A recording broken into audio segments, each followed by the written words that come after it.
Record বৃষ্টিতে কার্যত অচল হয়ে পড়েছে চট্টগ্রাম। টানা বর্ষণে সড়ক, রেলপথ, শিক্ষা প্রতিষ্ঠান থেকে শুরু করে জনজীবনের প্রায় প্রতিটি খাতে নেমে এসেছে স্থবিরতা। হাঁটু থেকে কোমর সমান পানিতে ডুবে গেছে নগরীর অসংখ্য সড়ক, আর কর্মস্থলে পৌঁছতে চরম দুর্ভোগ পোহাতে হচ্ছে নগরবাসীকে।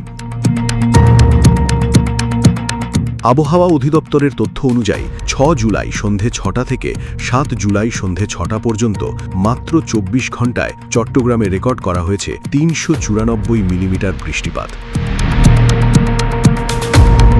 ১৯৮৩ সালের পর গত ৪৩ বছরের মধ্যে এটি সর্বোচ্চ বৃষ্টিপাতের রেকর্ড। ভারী বর্ষণে বাদুরতলা, আগ্রাবাদ, চকবাজার, কাতালগঞ্জ, চাঁদগাং, বাকলিয়া, পাঠানটুলি সহ নগরের বিভিন্ন এলাকা পানির নিচে তলিয়ে গেছে। অনেক বাসাবাড়ি ও ব্যবসা প্রতিষ্ঠানে পানি ঢুকে পড়ায় স্বাভাবিক জীবনযাত্রা মারাত্মকভাবে ব্যাহত হয়েছে। বিশেষ করে দিনমজুর, ক্ষুদ্র ব্যবসায়ী ও নিম্ন আয়ের মানুষের দুর্ভোগ বেড়েছে কয়েক গুণ। এদিকে মুরাদপুর এলাকায় রেল লাইন পানিতে তলিয়ে যাওয়ায় চট্টগ্রাম-কক্সবাজার রুটে ট্রেন চলাচল সাময়িকভাবে বন্ধ রাখা হয়েছে। বাতিল করা হয়েছে পর্যটক এক্সপ্রেস ও সৈকত এক্সপ্রেসের যাত্রা। এতে ভোগান্তিতে পড়েছেন হাজারো যাত্রী।